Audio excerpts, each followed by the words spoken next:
Hello, everyone, and welcome to the Guy Dawson Show at the World Center of Broadcast Media, WCOBM.com. And my name is Guy Dawson. I am the managing member of Classic Communications, a full-service media and marketing company. And if you'd like to bring greater recognition to your business, your organization, or yourself personally, please get in contact with us at 702-845-6129 or visit our website, classiccommunications.net. We are coming to you live from the Gene Woods Racing Experience with go-karts and everything in fabulous Las Vegas, Nevada. And I have the co-hostess with the mostest, the queen of all media, Corinth Turvalines, back in the studio. And you went on your first maiden voyage last week. What was that like? I did. I hosted for the first time, I hosted your show, and I had a fabulous time. We had great guests, and I learned lots, and I hope that the viewers did also. Yeah, Corintha looked like she was having so much fun last week interviewing everyone. You did a fantastic job. Thank you, Guy. And this is our first collaborative show with Skype. First time we've ever Skyped in a guest, and who better to Skype in than my good friend and fellow entrepreneur, Sherman Ray. He is the owner of Avery's Coffee. He is also the founder of the Republican Black Caucus, and he is also the founder of the Las Vegas Black Business Directory. Yeah. Hey, well, how you doing, Guy? Good to see you, brother. I didn't realize you had so many titles, Sherman, until I started rattling them off. That's the way we Jamaicans are, you know. Lots of jobs, yes.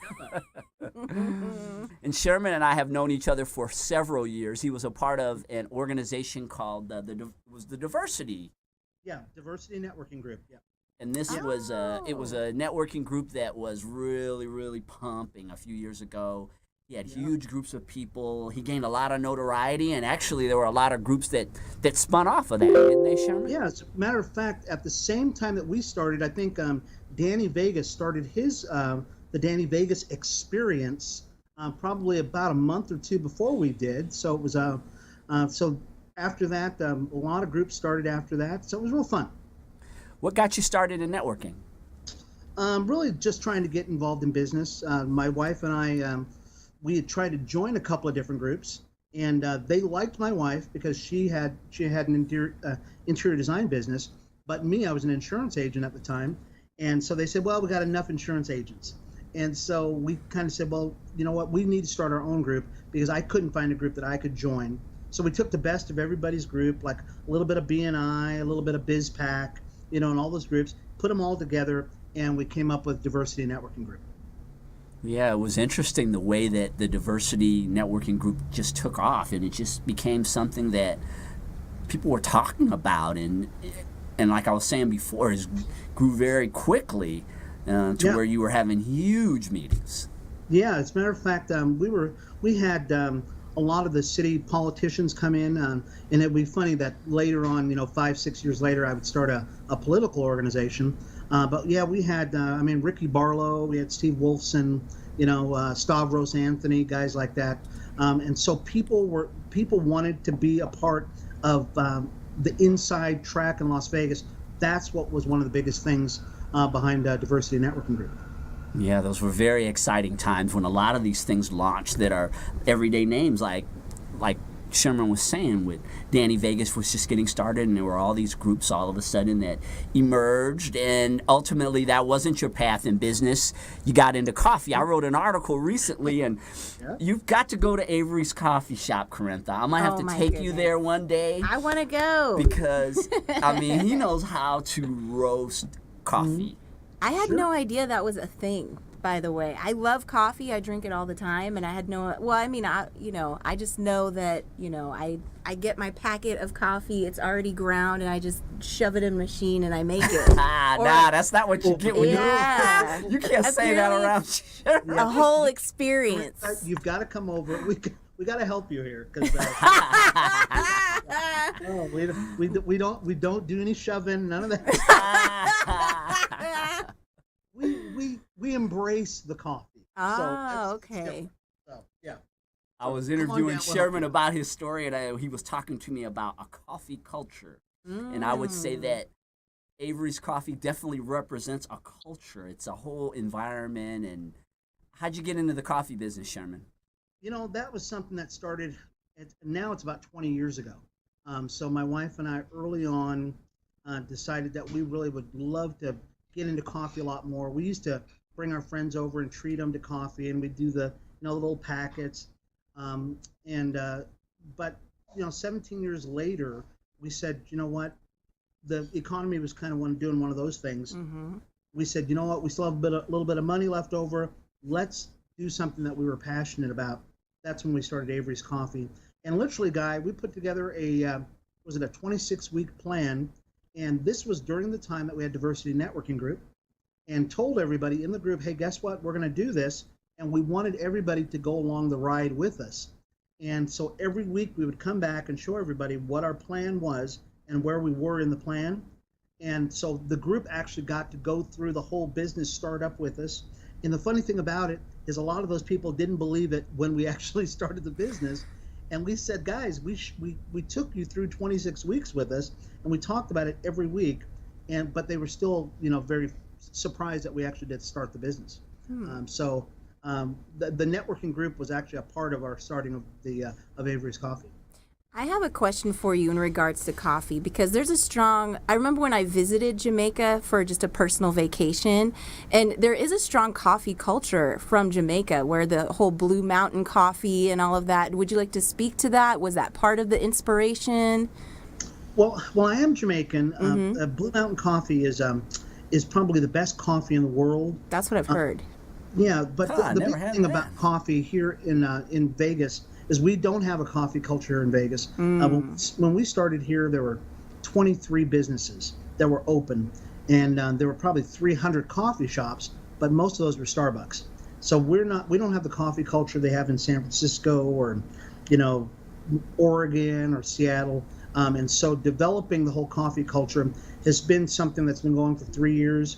I think now we have about 30 coffee shops that have opened on our state and are continue to be open, but we got a long way to go here, and we're really excited about the top end of this, because we've got a long way to go in coffee in Las Vegas. Definitely. I have had Blue Mountain coffee. Yes. And Sherman, this business started online. It wasn't even a brick and mortar at first. It's true. Yeah, we did it for about a year. So during the time that we led up to the opening, we actually started it. We had business cards, and we're selling online.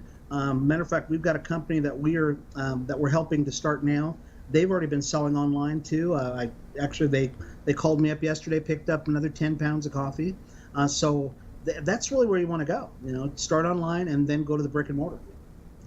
Yeah, it was so interesting doing this interview with Sherman, and he was talking about how in the United States, as big as it is, coffee is really big in the United States. Yes. But Sherman, you were saying we really only scratched the surface of how successful coffee truly can be. Oh, yeah. Yeah, as a matter of fact, the liquor guys, if you go to a liquor store, and not that we all go to liquor stores, but when we do, I do. But if you do. Thank you very much for sharing that with us, Carintha. The liquor guys know something that the coffee guys don't know. And so you can go through a liquor store, and you see where liquor is now.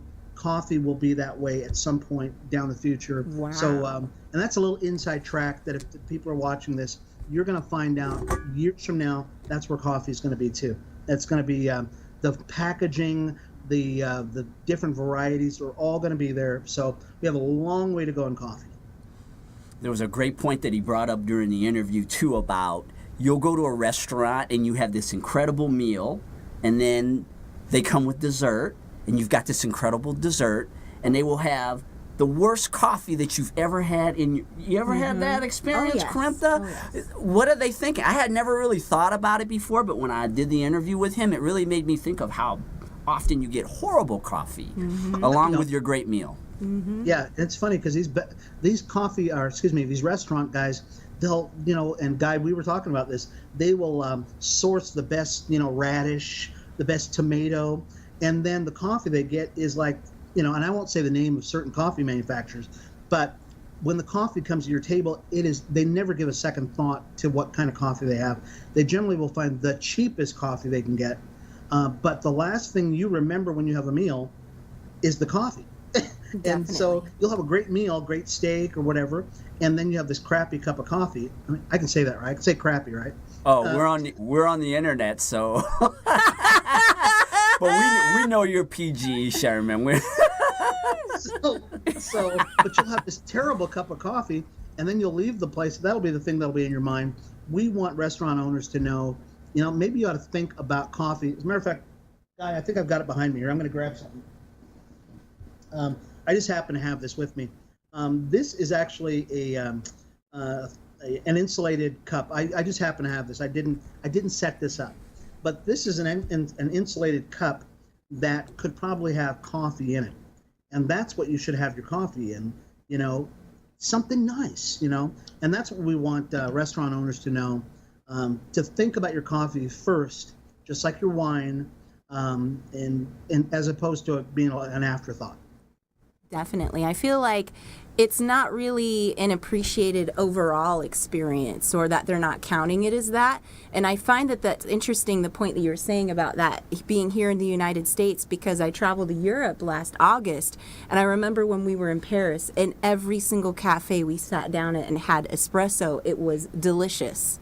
And you could just drink it by itself. It was that smooth. And I am not a black coffee kind of person, but I could drink their coffee because it was really good quality. Sure. Yeah, I think even baristas are treated differently in your. Usually baristas are like 40-something years old because it's just like being a doctor, and they're revered. Here in the United States, generally a pimple-faced kid, 17, 20 years old. You know what I mean? That's the way it is, and they generally don't know what the heck they're doing. We have a lot of people from other coffee shops, the corporate coffee shops, come here because they know we actually know coffee. We have a coffee roaster. We have beans. They've never even seen coffee beans before. We hope that it becomes something more important because it is the second largest traded commodity on the planet. So, we hope that that people will, embrace coffee like we do. Yeah, and the thing that's great about going to Avery's Coffee is it's just got that feel of home, like you're just hanging out in a coffee shop. And again, we were talking when I was writing this article for the Las Vegas Informer, and he was saying that when the country was being established, the coffee shops were the center of the community. So a lot of people would go there, they'd meet, they'd talk about intellectual things, politics, and I could really relate to what he was saying because it's true. People love to sit down, have a good cup of coffee, enjoy one another, and I think it's great that you're establishing that type of a business here in Vegas. Well, thank you. As a matter of fact, let me dovetail on what you just said. Lloyd's of London, and we all know who they are, a big insurance firm. They were actually established in a coffee shop. Stuff like that, you can't make this stuff up. A lot of your great artists, musicians, discovered in coffee shops because that's the meeting place where everybody went to. So we hope that will come back because we've become very, very commercialized. And really a lot of these shops are get you in, get as much, as much sugar in that thing as you can and get you out the door as quickly as you can. And as a businessman, you want to have, high volume, but you want to have quality too. And so we're into quality, and we hope that's conveyed in our atmosphere. Yeah. By the way, Sherman Ray and Avery's Coffee is the only African American roaster in the state of Nevada, or did you say there was one other person? No, we're the only one. Yeah, we're the only coffee roaster, the or black owned. We call it black owned coffee roaster in the state. And there's only a couple of us who actually even own coffee shops. So I think there's 3 or 4 of us who own coffee shops. But we're the only roaster. So being a roaster, Corintha, really takes it to the next level because that's where it all starts. He actually roasts the coffee. That is so impressive to me, and it really speaks to the amount of detail and effort you put into providing a total coffee experience. Yeah, and really that's why we wanted to become a roaster because it's pretty easy to open a shop. I shouldn't say it's easy, but it's relatively easy to open a coffee shop. But to go to the next level and try to become an expert in it is something that people appreciate. I remember the first day we had somebody who came in the door and they asked us, well, how many grams of coffee are in there, and what temperature is it at? And coffee culture people know that answer. They know the answer to that. And if you don't take the time to study on this stuff, you're just not going to know.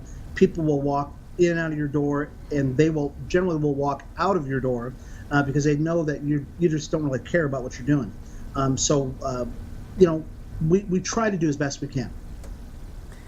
And we've talked about a few different topics over the course of this interview so far, so you know that Sherman is a Renaissance man. What? He is, because he's involved in politics. Oh, he's yes. involved in entrepreneurship. Yes. He's involved in networking, and he recently formed the Black Republican Caucus. It's the first time that we've ever had a Black Republican Caucus in the state of Nevada. Wow. What inspired you to start that, Sherman? You know what? I was on the Ben Carson team when he was running in the primaries, and just it was a small part. But I was a precinct captain when they were doing the finals for the primary, and all these people, and I had the camera, I had the sign, and it was saying, "Hey, Ben Carson," and all these people were lined up. I mean, thousands of people were lined up, and they all said the same thing. And they said Ben Carson is probably the best guy, but Donald Trump is the one who's going to win. And I had one of those revelations, and we all have those revelations from time to time. And I really felt like Ben Carson was not there to win as the president. He was there to inspire the next group of Black voters to get involved in the process. And I kept saying that to people. I was going, guys, even though Ben Carson probably will not win, we are going to see more Blacks in the political sphere. Little did I know that a couple of months later, I would be the one, starting this organization. But that's really what the genesis of it was me working on a campaign. And now we're basically the flavor of the month. The GOP has basically embraced us. We're getting calls from caucuses all over the state, all over the country, who want to be a part of what we're doing, and it's become bigger than I really thought it was ever going to be.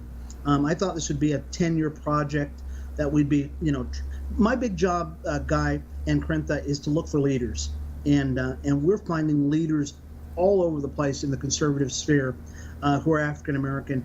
That's cool. Because that's our next generation of business leaders, of civic leaders, and we get to be a part of that. So I'm excited to play a part in that. Yeah, it's really interesting to watch the evolution of this, because I was having a conversation with you, I guess it was in the spring, huh, Sherman? I stopped by with Mary Perry, and we were sitting down and talking about how all of a sudden Sherman had put this together, and I mean, I've heard of caucuses, you hear about that all the time, but you never really get to see someone who actually was instrumental in creating something like that. I always just figure, well, they've always existed. You never really think that somebody actually had to start that, and Sherman is one of those people. So yeah. I have a question for you. I'm versed in politics, but for those of us, what does a caucus actually do? So what does your organization, what does that actually do? Yeah, we set the agenda for what we as a caucus will do. I mean, my whole emphasis, my whole focus is to work on Black business, Black entrepreneurship, and even aside from the political realm, is what is best for us as a people. That's why we started the Las Vegas Black Business Directory, is what is going to be the best thing for business people, and how can we, expose a bigger crowd to that whole thought process. So the caucus is really about that. We add into that the political component, because without having a seat at the table, we just don't really have any power. And so the people we've even brought in who have been liberals, they basically say, hey, we don't have any money, so we have no power. And even the people in the GOP have said the same thing. Yes, you do. We have numbers. Mm-hmm. And this last election cycle really showed that if Black folks had voted in number for Hillary Clinton, she probably would have won. But they didn't. And so that shows really a lot of power. And we can do the same thing within. And I personally believe in the Conservative Party. We can have that same kind of power, that same kind of influence within the GOP. But we need to come together. and just kind of use that power to push forward our agenda, business, education, economics, that kind of thing. Sherman, we're going to take a break, and when we come back, I want to talk more about the Black Business Directory, Las Vegas Black Business Directory, which is on Facebook, and also I want to discuss more of your thoughts on the empowerment of black business ownership. And we have Sherman Ray. He is a philanthropist. Yes. Oh, God. And a Renaissance man, and he is on the Guy Dawson Show today. Stay tuned.